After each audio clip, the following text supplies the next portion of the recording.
Hello guys, welcome back to my channel. আজকের ভিডিওতে আমি যে টপিকটা নিয়ে ডিসকাশন করব সেটা হচ্ছে যে শর্ট টাইমের মধ্যে আপনি কি করে সুইং ট্রেডিং করতে পারেন। ওকে, তো গতকাল আমি দুটো ইন্ডিকেটর নিয়ে কথা বলেছিলাম। একটা ছিল বোলিঙ্গার ব্যান্ড, যেটা হচ্ছে বেসড অন স্ট্যান্ডার্ড ডেভিয়েশন।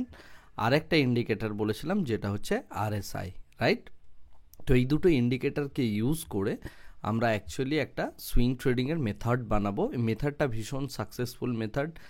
যে কোনো স্টক নেবেন, সেই স্টকের কোথায় আপনাকে এক্সিট করতে হবে সেটা আপনাকে বলে দেবে, এবং আপনি কোথায় রিএন্ট্রি করবেন সেটাও বলে দেবে, এবং তার সাথে সাথে আপনি যে কোনো স্টক নিয়ে এটার সাথে অ্যানালিসিস করতে পারেন এবং সুন্দরভাবে এখান থেকে কিন্তু পয়সা বিল্ড আপ করতে পারেন, প্রোভাইডেড আপনি আপনার risk to reward, money management, এই প্রত্যেকটা জিনিসকে সঠিকভাবে ফলো করবেন। যদি আপনি ফলো করেন তাহলে এখান থেকে আপনার প্রচুর পরিমাণে টাকা পয়সা বিল্ড আপ হবে। ওকে, তো আমি সেই স্ট্র্যাটেজিটা আপনাদের দেখাচ্ছি। আপনাদের মধ্যে অনেকের বক্তব্য ছিল যে দাদা আমি বেশি দিন ধরে সুইং হোল্ড করতে চাই না, ম্যাক্সিমাম 1 সপ্তাহ, 2 সপ্তাহ, 3 সপ্তাহ। তো যারা এরকম ছোট্ট ছোট্ট সুইং নিতে চান, আমি তাদের জন্য এই স্ট্র্যাটেজিটা দিচ্ছি। লং সুইংয়ের আমি অনেকগুলো স্ট্র্যাটেজি দিয়েছি, আজকে যেটা দিচ্ছি সেটা হচ্ছে ছোট সুইং নেওয়ার জন্য এই স্ট্র্যাটেজিটা। একটা জিনিস সবসময় মনে রাখবেন, স্ট্র্যাটেজির মধ্যে কিন্তু পয়সা নেই, পয়সা আছে আপনার মাইন্ডসেটে। অর্থাৎ যখন আপনি দেখবেন যে আপনার স্ট্র্যাটেজি ফেল করছে, অর্থাৎ আপনার স্টপ লস নেওয়া উচিত, সেই সময় কিন্তু আপনার স্টপ লস ইমিডিয়েটলি নিয়ে নিতে হবে, right? Point number 1। Point number 2, যদি আপনি স্টপ লস না নেন এবং তার সাথে যদি আপনি ক্যাপিটাল ম্যানেজমেন্ট না ফলো করেন, আমার এই স্ট্র্যাটেজি কেন, পৃথিবীর যে কোনো স্ট্র্যাটেজি আপনাকে লসই দেবে, সেটা যত সাকসেসফুল স্ট্র্যাটেজিই হোক না কেন। আপনাকে স্টপ লসের মধ্যে কাটাটা শিখতে হবে, এবং যেখানে স্টপ লস সেই জায়গাটার মধ্যে আপনাকে অ্যাকচুয়ালি ট্রেডটাকে কেটে বের করে দিতে হবে। যদি আপনি সেটা না করতে পারেন তাহলে কিন্তু আপনি কখনোই সাকসেসফুলি ট্রেডিং করতে পারবেন না, এবং আপনার ক্যাপিটাল অ্যাকচুয়ালি বিল্ড আপ হবে না বা পয়সা অ্যাকচুয়ালি তৈরি হবে না। সুতরাং স্টপ লসের কথাটা প্রথমেই মেনে নেবেন, এবং স্টপ লস যদি আপনার ভুল হয় আপনি আবার রিএন্ট্রি নিতে পারেন, কোনো অসুবিধা নেই। কিন্তু অহেতুক মার্কেটের সাথে ফাইট করবেন না, বিশেষ করে আমার এই স্ট্র্যাটেজিটা নিয়েও ফাইট করবেন না। যাই হোক, আমি এখন সোজা চলে যাচ্ছি আমার কম্পিউটার স্ক্রিনে, এবং কম্পিউটার স্ক্রিনে গিয়ে আমি সেই স্ট্র্যাটেজিটা নিয়ে অ্যাকচুয়ালি ডিসকাশন করছি। সব থেকে খারাপ পারফর্মিং যে স্টকটা রয়েছে এই মুহূর্তে সেটা হচ্ছে এইচডিএফসি ব্যাঙ্ক, বা আপনি তার সাথে নিতে পারেন হচ্ছে এশিয়ান পেন্টস। ওকে, এইগুলোর পারফরমেন্স খুব একটা ভালো নয়। আমি যদি ট্রেন্ডিং স্টক দেখিয়ে দিই তাহলে আপনাদের মনে হবে ওকে, ট্রেন্ডিং স্টকে তো যে কেউ প্রফিট বানাতে পারে। তো একটা নন ট্রেন্ডিং স্টক, যে স্টকটা চলছে না মার্কেটে, সেখানে কি করে এই টাইপের সুইং ট্রেডিং কাজ করে আমি সেই জিনিসটা দেখাচ্ছি। ওকে, তারপরে আমি ট্রেন্ডিং স্টকগুলো তো ডেফিনেটলি দেখাবো। এই স্ট্র্যাটেজিটা কাজ করবে হচ্ছে ডে চার্টে, অর্থাৎ 1 ডে চার্টে, এছাড়া আপনার অন্য কোনো চার্টের দরকার নেই। ওকে, চার্টের সেটিংস বলে দিই প্রথমে। সেটিংস হচ্ছে 1 নাম্বার, বোলিঙ্গার ব্যান্ড নেবেন আপনি। বোলিঙ্গার ব্যান্ডের মধ্যে আপনি ইউজ করবেন 1 স্ট্যান্ডার্ড ডেভিয়েশন। জেনারেলি বোলিঙ্গার ব্যান্ডে দেয়া থাকে 2 স্ট্যান্ডার্ড ডেভিয়েশন। আমি আমার এর আগের ভিডিওতে দেখিয়েছি কীভাবে 1 স্ট্যান্ডার্ড ডেভিয়েশন সেট করতে হয়। সেকেন্ড যে জিনিসটা করবেন সেটা হচ্ছে আপনি নেবেন হচ্ছে আরএসআই, অর্থাৎ রিলেটিভ স্ট্রেংথ ইন্ডেক্স। আরএসআই যখন নেবেন, আরএসআই এর সেটিংস হবে 60 অ্যান্ড 40, এবং বাই ডিফল্ট অর্থাৎ 60তে আপনি একটা লাইন টানবেন, 40তে আপনি একটা লাইন টানবেন, আর এর মিডল লাইন যেটা আছে 50তে সেটা থাকবে। ওকে, তো এটা হচ্ছে নর্মাল সেটিংস। এছাড়া আরএসআই নেবেন আপনি 14 পিরিয়ডের আরএসআই, এছাড়া আর কোনো সেটিংস নেই। ওকে, সিম্পল দুটো ইন্ডিকেটার দুটোর কাজ কি সেটা আমি আগের দিন বলেছি। আরএসআই আমাকে স্পিড দেখাবে, আর বোলিঙ্গার ব্যান্ড আমাকে স্ট্যান্ডার্ড ডেভিয়েশন অর্থাৎ রেঞ্জটা ফাইন্ড আউট করাবে, রাইট? এরপরে আমরা যে জিনিসটা দেখব যে তাহলে এন্ট্রিটা কী হবে। এন্ট্রি ক্রাইটেরিয়া হচ্ছে নাম্বার 1, যে যখন বোলিঙ্গার ব্যান্ডের এই আপার ব্যান্ডটাকে কাট করছে এই ডে চার্টে, সেই জায়গায় আপনার হবে এন্ট্রি।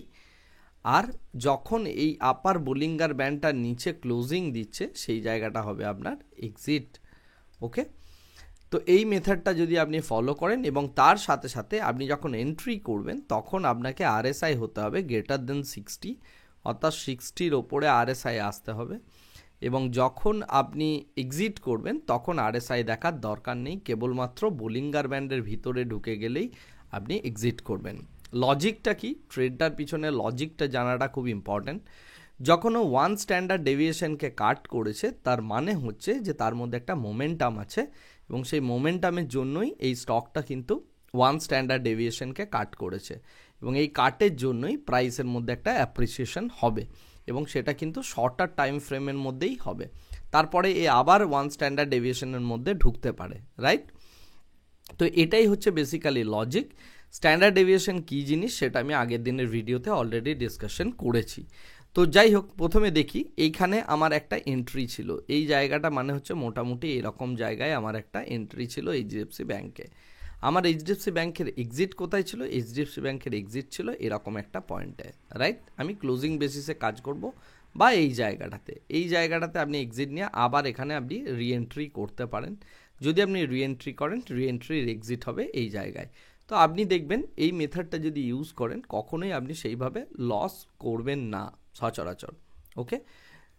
তো এখানে যেমন এই জায়গায় এন্ট্রি, এই জায়গায় এক্সিট, ছোট ছোট প্রফিট আপনার ক্যাপচার হতেই থাকবে যে কোনো স্টকে। এই স্টকটা ট্রেন্ডিং স্টক ছিল না এই বছর, বা এই বছর সব থেকে ভালো ট্রেন্ডিং স্টক কিন্তু এই স্টকটা নয়। স্টিল আমি এই স্টকটার এক্সাম্পল নিয়ে দেখাচ্ছি, ওকে?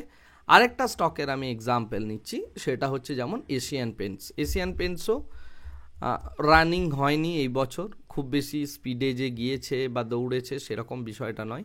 তো আমি যদি এশিয়ান পেন্টসের ক্ষেত্রেও দেখি, এশিয়ান পেন্টসের ক্ষেত্রেও যদি আমি আমার এই স্ট্র্যাটেজির কথা বলি, তাহলে আপনি দেখুন এখানে একটা এন্ট্রি দিয়েছে, এই এন্ট্রিটার এই জায়গাতে স্টপ লস হিট, বা এই জায়গাতেই যদি আপনি স্টপ লস হিট করেন সামান্য লস, এখানেও তাই সামান্য লস।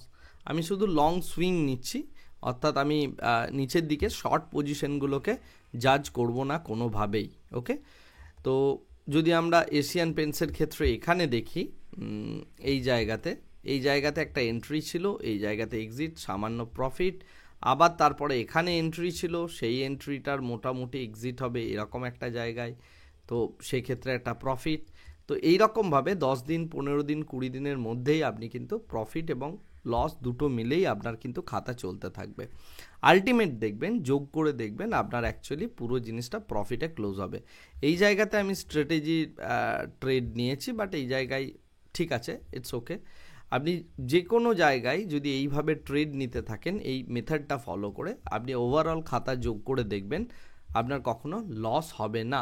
আমি যদি এখানে এরপর এগুলো শুধু নন ট্রেন্ডিং স্টক ছিল, আমি ট্রেন্ডিং স্টক যদি নিই, যেমন আমি যদি টাটা মোটরস নিই, টাটা মোটর ভীষণ ট্রেন্ডিং স্টক ছিল।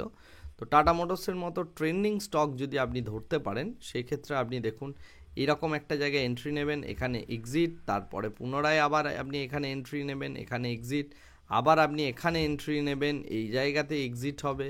তো প্রত্যেকটা জায়গাতে কিন্তু আপনি বেশ ভালো পরিমাণ প্রফিট ক্যাপচার করতে করতে যাবেন, এখানে এন্ট্রি নেবেন, এখানে এক্সিট, তো আপনি কিন্তু প্রফিট কিন্তু ক্যাপচার করতে করতে যাবেন। তো এইরকমভাবে আপনি যে কোনো স্টকই নিন না কেন, যদি আপনি এই মেথডটা ফলো করেন আপনি অবশ্যই প্রফিট করবেন।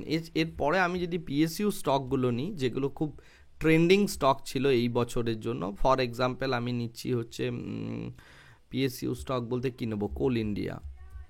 আমি সিম্পল কোল ইন্ডিয়া স্টক যদি নিই, সেক্ষেত্রে আমি যদি আমার এন্ট্রি, না এটা ফিউচার অ্যাড করা হয়ে গেছে, sorry my mistake, Coal India এটাও ফিউচারই অ্যাড করা হয়েছে, Coal India Limited stock, right? তো কোল ইন্ডিয়ার ক্ষেত্রে দেখুন আপনি যদি এই সমস্ত জায়গাগুলোয় আপনি এন্ট্রি নেন, প্রথমে এখানে এন্ট্রি নেবেন, এই জায়গাতে এক্সিট, আবার আপনি এখানে এন্ট্রি নেবেন, আবার আপনার মোটামুটি এখানে এক্সিট, আবার আপনি এখানে এন্ট্রি নেবেন, এই জায়গাতে এক্সিট, আবার আপনি এখানে এন্ট্রি নেবেন, এই জায়গাতে এক্সিট, আবার আপনি এখানে এন্ট্রি নেবেন, আপনার দেখুন এই জায়গাতে এক্সিট, ঠিক আছে? তো এইভাবে কোল ইন্ডিয়ার মধ্যেও ট্রেড করতে পারেন, এখানে এন্ট্রি নেবেন, এই জায়গায় এক্সিট, তারপরে আর এন্ট্রি নেই, রাইট? সুতরাং আপনি যদি এই বোলিঙ্গার ব্যান্ড মেথড ফলো করেন, আপনি ছোট ছোট ছোট ছোট প্রফিট ক্যাপচার করতে থাকবেন রেগুলার বেসিস, ওকে? তো অনেকেই আছেন যারা এই ছোট সুইং ক্যাপচার করতে চান, বড় সুইং নিতে চান না, বা সেটা তাদের সাইকোলজির সাথে যায় না, তাদের জন্য আমার এই স্ট্র্যাটেজিটা। আমি লাস্ট দিনের একটা বলছি, ক্রমটনের মধ্যে একটা ভালো মোমেন্ট এসছে লাস্ট দিন। তো এইরকম স্টক যদি আপনি দেখতে পারেন আপনার প্রফিট বিশাল মাত্রায় হবে, রাইট? যেমন ক্রম্পটনের এই জায়গাতে আমার এন্ট্রি দিয়েছিল, এই যে এরকম একটা জায়গায় এন্ট্রি দিয়েছিল, তারপরে সেটার এক্সিট কিন্তু দিয়েছে এই জায়গাতে, তারপরে আবার এখানে এন্ট্রি দিয়েছে নেক্সট দিনই, এবং তারপরে দেখুন বিগ প্রফিট র্যালি হচ্ছে। তো এরকম যদি আপনি এই মানে গেমটা খেলতে খেলতে অ্যাকচুয়ালি আপনি দেখে নেবেন যে একটা বড় সুইংও আপনি হঠাৎ করে পেয়ে যাবেন, সেই বড় ট্রেডগুলো আপনার অ্যাকচুয়ালি বড় প্রফিট বিল্ড করে দেবে। ওকে, তো স্ট্র্যাটেজিটা মনে রাখবেন, স্ট্র্যাটেজিটা ইউজ করে বিভিন্ন চার্টের মধ্যে আপনি দেখুন, তার ব্যাক টেস্টিং করুন। ওকে, এবং ব্যাক টেস্টিং করে করে সেই রেজাল্টগুলো নিন। আপনি বলবেন এখানে ট্রেড ছিল, এই ট্রেডটা তো লস, না এখানে ট্রেড ছিল না, তার কারণ হচ্ছে এটা 60-র ওপরে যায়নি। আপনাকে দুটোর কম্বিনেশনে অ্যাকচুয়ালি ট্রেডটা নিতে হবে। 60 নিচে নেমে গেলে কি বেরিয়ে যাব? না, 60 নিচে নেমে গেলে বেরোবো না, বোলিঙ্গার ব্যান্ড ক্রস করলে বেরোবো। ওকে, তো এটা হচ্ছে স্ট্র্যাটেজি। এই স্ট্র্যাটেজিটার ওপর বেস করে যদি আপনি রেগুলার বেসিস কাজ করতে থাকেন, এবং আপনার যে ক্যাপিটালটা আছে, আপনার ধরুন সাপোজ ক্যাপিটাল আছে 1 লক্ষ টাকা, আপনি এই 1 লক্ষ টাকা ক্যাপিটালকে মোটামুটিভাবে টোটাল 10টা ভাগে যদি ভাগ করে নেন, নিয়ে যদি এক একটা ভাগে এক একটা স্টকে এন্ট্রি নিতে থাকেন, বা আপনি 20টা ভাগে ভাগ করে নিয়ে যদি এন্ট্রি নিতে থাকেন, তাহলে দেখবেন রেগুলার বেসিস আপনার মান্থলিতে একটা প্রফিট জেনারেট হচ্ছে। সেটা 2% হতে পারে, 3% হতে পারে, 4% হতে পারে, বেসড অন মার্কেট কোন জায়গায় যাচ্ছে, মার্কেট কিভাবে যাচ্ছে তার উপর নির্ভর করছে। সেই অনুযায়ী দেখবেন আপনার কিন্তু প্রফিটেবিলিটি এই স্ট্র্যাটেজি থেকে বিল্ড হবে। ওকে, তো আপনি বিভিন্ন রকম চার্টস নিন, চার্টসের মধ্যে ব্যাক টেস্টিং করুন, ইয়ারলি কী প্রফিট তৈরি হয়েছে, মান্থলি কী প্রফিট তৈরি হয়েছে, স্মল সুইং কীভাবে নেবেন, এই প্রত্যেকটা জিনিসের আপনি অ্যানালিসিস করুন।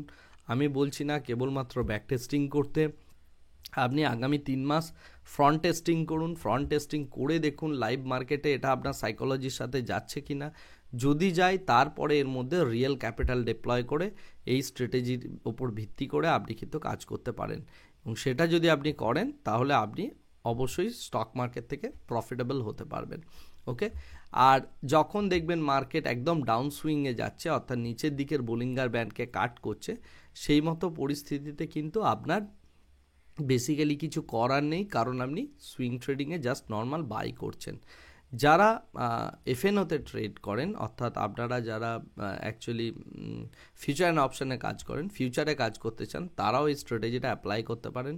ফিউচারের বিভিন্ন স্টকগুলোতে স্টপ লস যথেষ্ট মিনিমাম থাকে, খুব কম পরিমাণ স্টপ লস থাকে, বাট প্রফিটেবিলিটি কিন্তু এই স্ট্র্যাটেজির যথেষ্ট ভালো।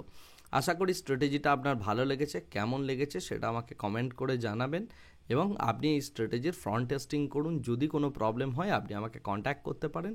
আমার ফোন নাম্বার হচ্ছে 7003790087। ওকে, আমি আমার কন্ট্যাক্ট নাম্বারটা একবার লিখে দিচ্ছি, আপনি চাইলে এই নাম্বারে আমাকে কন্ট্যাক্ট করতে পারেন, 7003790087। ওকে, তো এই নাম্বারে কন্ট্যাক্ট করবেন। এটা আমার ছবির জন্য হয়ে গেল, আমি আরেকবার লিখে দিচ্ছি, 7003790087। এই নাম্বারে আপনি আমাকে কন্ট্যাক্ট করতে পারেন। ফেক প্রচুর চ্যানেলস বেরিয়ে গিয়েছে আমার নামে, যেগুলো হচ্ছে মূলত আপনার টেলিগ্রামে আছে, আমি টেলিগ্রামে নেই। আপনার যদি কন্ট্যাক্ট করতে হয় আপনি আমাকে ডাইরেক্টলি এখানে কন্ট্যাক্ট করে নেবেন, এবং তারপরে আমরা স্ট্র্যাটেজিক্যাল ডিসকাশন হোক বা আপনার স্টক মার্কেটের জার্নি যদি আপনি চেঞ্জ করতে চান, আপনি আমার সাথে কন্ট্যাক্ট করতে পারেন। যাই হোক, আজকের ভিডিওটা এখানেই শেষ করছি।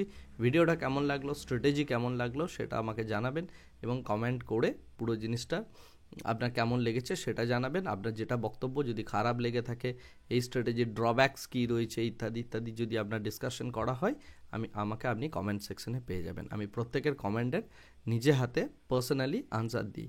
আজকের ভিডিওটা এখানেই শেষ করছি। Thank you very much, bye bye, tata.